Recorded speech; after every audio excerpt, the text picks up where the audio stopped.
Hey guys, another adventure. We're starting off at Melangata station. It's about 6 hours north of Perth. Spent all of the day on the road, got into camp after dark, so just gonna set up camp real quick and head off to bed, and I'll see you in the morning. Take me to the place where palm trees flourish. The sound of a rooster indicated a fresh day. And you said, Big day ahead. Got the tour here at 10 o'clock. And then, fingers crossed, we get to Leanora before sundown. Melangata is a homestead built in the 1910s by architect Mr. John Hawes. The reason I'm visiting is because it's essentially a bush castle. we're free. Of course I make it too big, but it still tastes good. Now that breakie's done, time for the important stuff. Nothing better than a fresh brewed mocha pot. The temperature is cold as balls, so a hot coffee is well anticipated. We see inside our veins. The secret is to pre-boil the water before you put it in the pot, so that you're not cooking the beans before the extraction. You said go slow, forget our hidden doubts. Yeah boys, coffee time! We hold this moment now. Bless. It's another day in paradise. Let's go check out the station.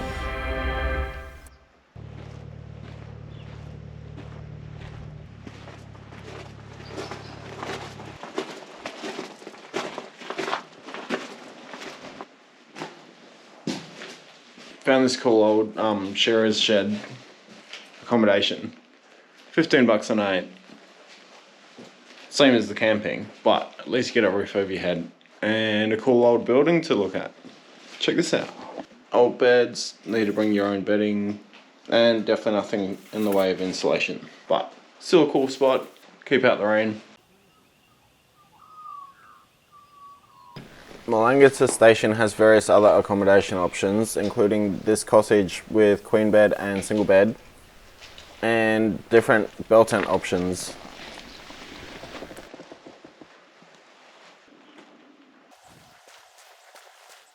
So I stopped off at the meeting grounds on the way back to the car. There's a cool little kitchenette. Then there was a roofed off section.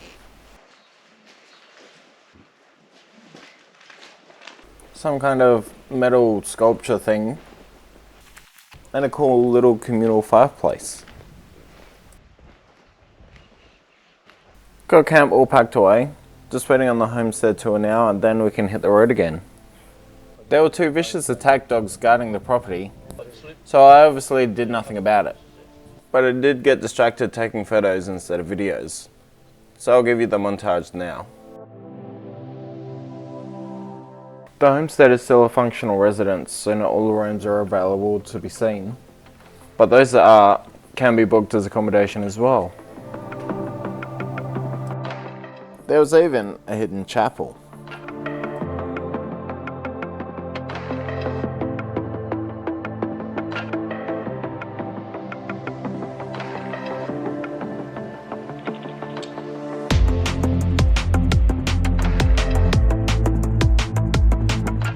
At the end of the tour, we all sat down for tea and scones, where I was attacked by the vicious attack dogs again. This time I decided to give them what's what. Time waits for no one, so I hit the road again. Wasn't long before I found some outback decorations, dressed up with a bit of fancy editing.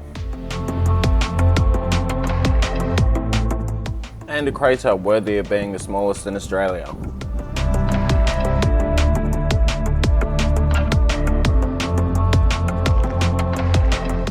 It took 3 hours to get back to Mount Magnet with the Dallaranga crater detour, most of which was on dirt roads.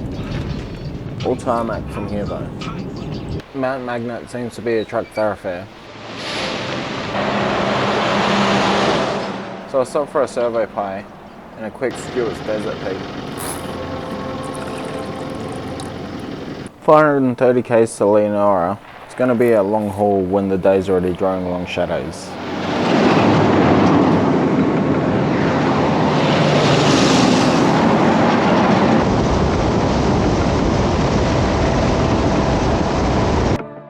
Today's getting pretty late.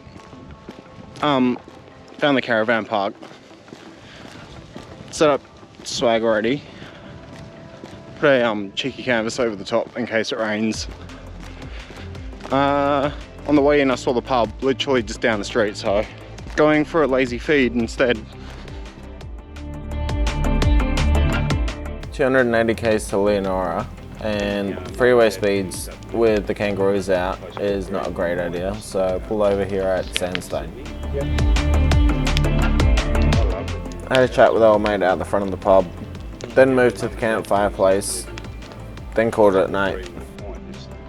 The new day really put on a show, and cooking brekkie with that sky really was something else. Even the bacon was happy.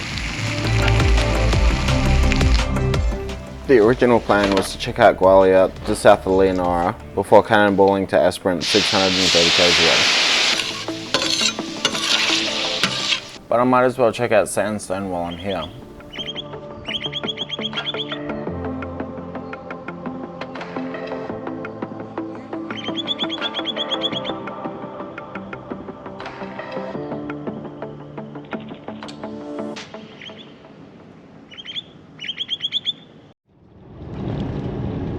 Hey guys, I've just left Sandstone. Been driving along and I saw a sign pointing to the old brewery and London Bridge, so I'll just pull onto this dirt road and let's go check it out.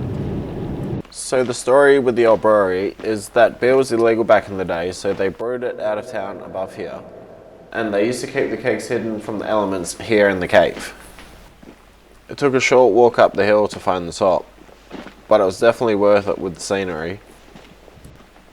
This will be the spot where they used to do the brewing. I'm just going to leave this here for you guys. But we should get moving soon. London Bridge was a cool natural tourist site, but I only stayed there for a quick look and a coffee. The next spot on the list is the old mill. I found these cool old huts, so I decided to check them out, but they were locked up. One of them had a fridge out the front though, so I had a quick look at that before going to the mill. The old mill was fully fenced off, so I climbed a ledge next to it to have a look. It's a cool little piece of history. I think we need to get into town and find ourselves a nice brew.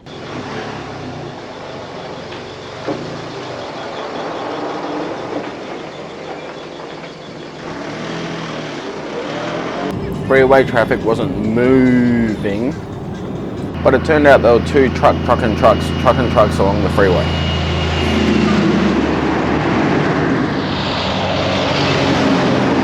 I think it's time for a lunch break. These puns are getting a bit cheesy. I need some new meat cereal.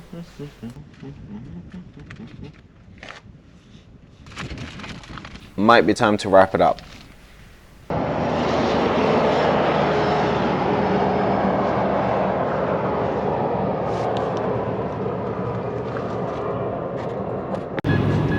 Road train. I stopped to the info centre in Leanora to find out where the best coffee was. Turns out it was across the street at the food van.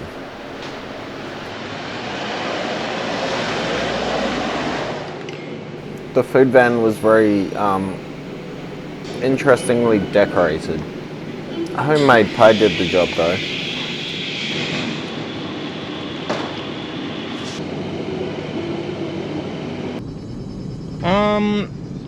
Definitely have to head into Gwalia, which is what I'm doing now. I'll show you around.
Whew. That was a bit spooky. Fortunately, not the whole of Gwalia is. This headmaster's house is restored to as it was back in the day, and it's actually quite nice.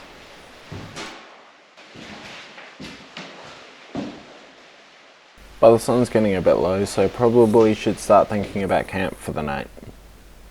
I set up camp at Leanora Caravan Park, chilled and watched the sunset, and then started cooking dinner. Steak and veg, nice and easy.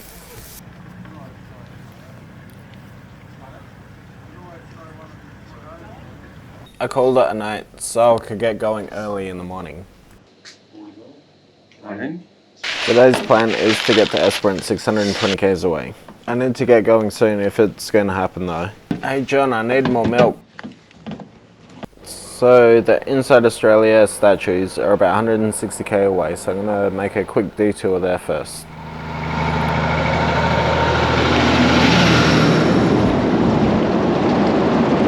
Apparently there's a frog statue on the way. So I stopped in Menzies to get a coffee, but the coffee shop was shut. But across the street was a cool old truck exhibit, so I went and checked that out instead.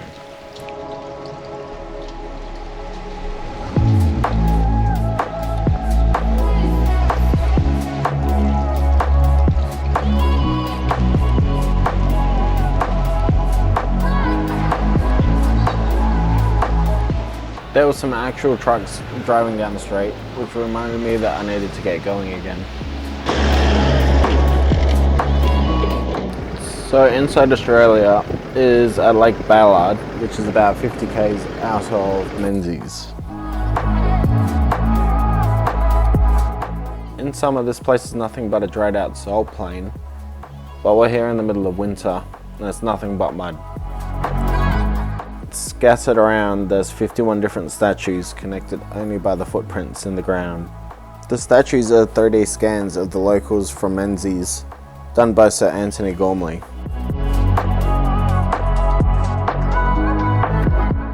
You don't get views like this sitting on your couch.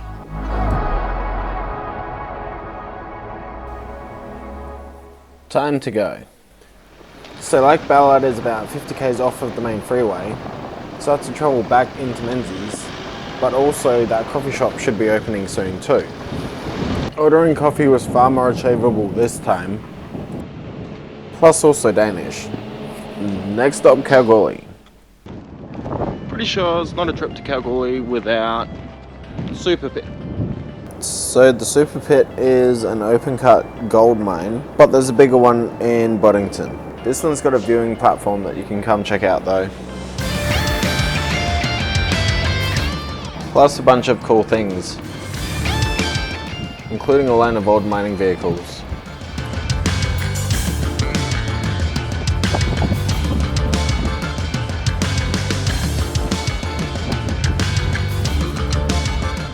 I wonder how many bananas this will hold. But it's time to get going. 400 kilometers to Esperance. I'll leave you with this cool music montage to make the trip seem intense.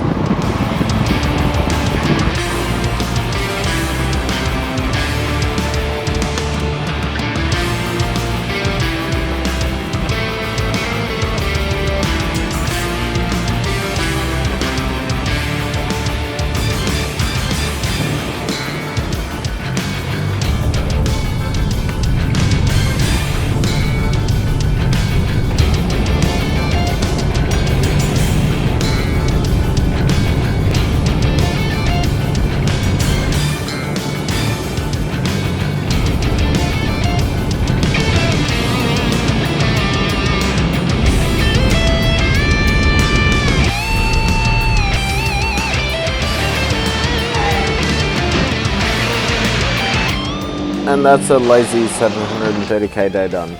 I'm gonna eat this fish and chips and head off to bed.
Thank you. Now the coffee's organised, let's go do some stuff. So I've come to the Rotary lookout to have a look, but there's also a little lookout just off of here that I want to find as well. Esperance is so quiet in the mornings, it's actually quite nice.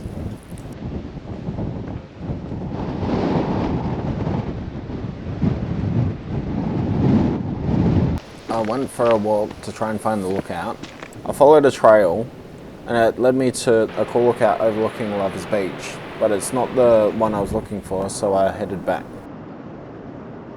So I turned off the main road, and this road's a bit sketchy, but the map says the lookout is at the end of here somewhere.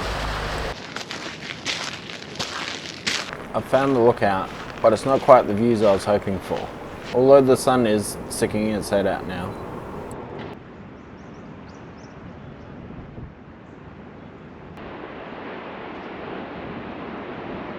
It's not the right spot, but it's overlooking town, which is super cool. Right, I think it's time for breakfast. I have a room in Albany tonight, so I need to smash this down, plus I want to check out Great Ocean Drive and Lucky Bay Brewery before heading off.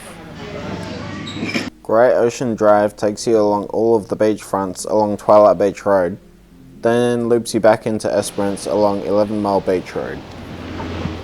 I stopped here at Twilight Beach to check it out, but didn't stay for very long, although it would be nice in summer.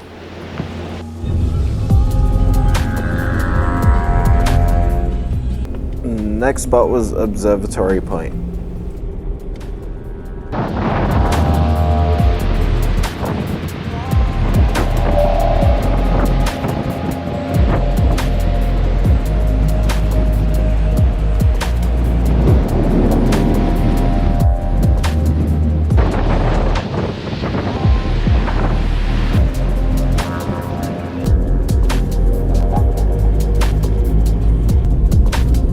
I also quickly stopped at 11 Mile Lagoon and the Pink Lake Lookout. I wanted to check out Lucky Bay because I've seen it pop up a few times.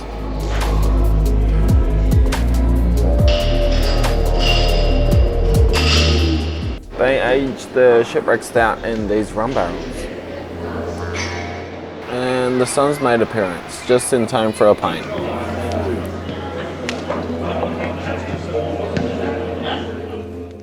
Fast forward 5.5 hours and we're in Albany. So where I'm staying is on top of a bar slash pub, but out in the town trying to find something else to eat instead. Figured I'll give the local food a go. I don't know what it is, but every time I come to Albany, I end up with a kebab. This is one of the first places that popped up when I was looking at rooms in Albany. Didn't realise it was on top of a pub, but they also give you some earplugs to help deal with the noise.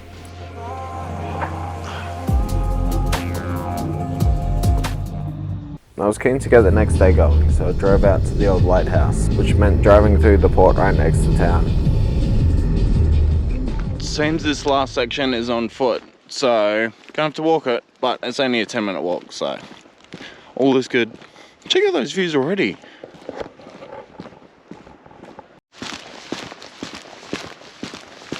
So the Point King Lighthouse is just the site where the second lighthouse in Western Australia was built.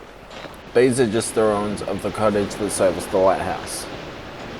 It was built in 1857, then abandoned in 1911, and then Albany Council stabilised it in 2011. It was built at Ataturk Channel, just before Albany Port, and warns vessels of the dangerous rocks there.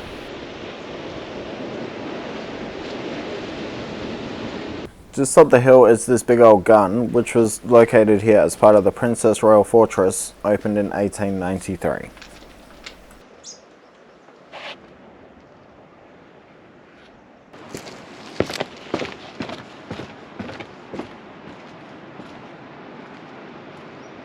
This is what that gun would have been able to see.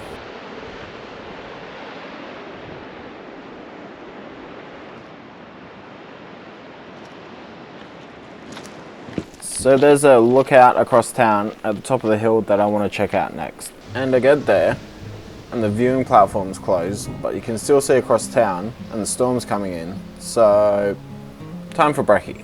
I went back to that bar and it turned out to be a pretty trendy place to be. Today's plan is to check out the Brig Amity and the Cheynes IV at the old whaling station. Big brekkie on point, but now it's time for more adventures. And this is the Brig Amity. Morning, good. I have to say this for my friend. It's a beautiful day. Oh, come on over. There was no satellite navigation in the Amity's day. There were just two pieces of equipment, a marine chronometer and a sextant. The chronometer was basically an extremely precise watch set to Greenwich Mean Time.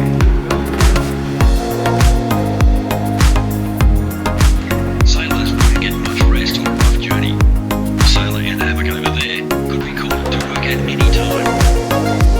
The supplies were stored here in the hold in barrels, wooden chests and sacks, as well as food for the journey and early days of the settlement.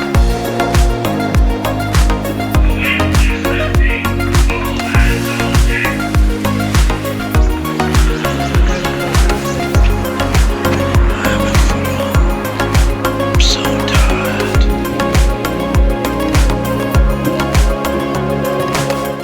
So before we get to the Whaling Museum is the Natural Bridge and the Gap. The Natural Bridge is a cool rock formation, and the short walk from there is the Gap. The Gap has a cool platform that you can walk out over the ocean and have a look.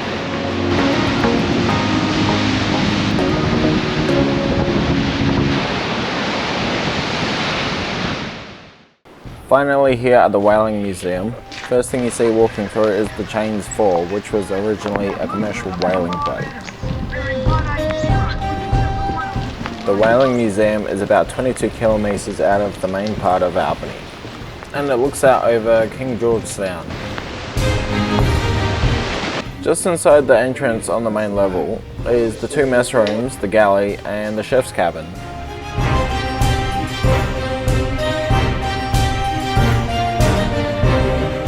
Quick walk past the engine room, the donkeyman and the fireman cabins, and you get to the back with steering gears.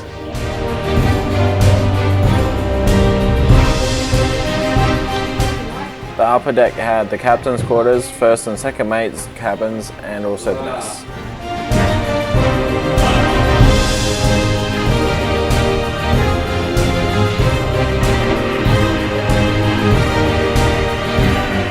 Top deck was the sonar room and the helm, and I had to have a play with that.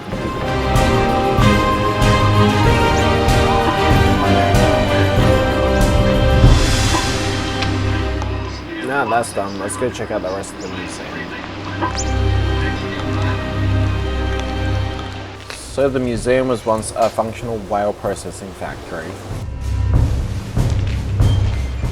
So after the blubber was removed, these machines boiled it down into commercially stable whale oil.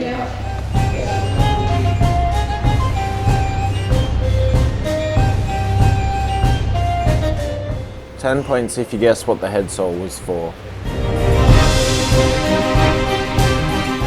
This wooden boat is what whalers of old used. And this warehouse is now a skeleton museum.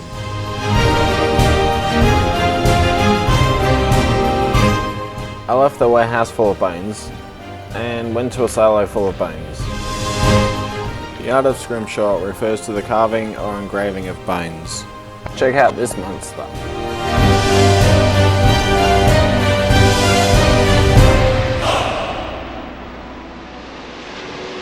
Hey guys, I'm here at Misery Beach, appropriate for the end of the trip. I hope you enjoyed the ride and I'll see you in the next one.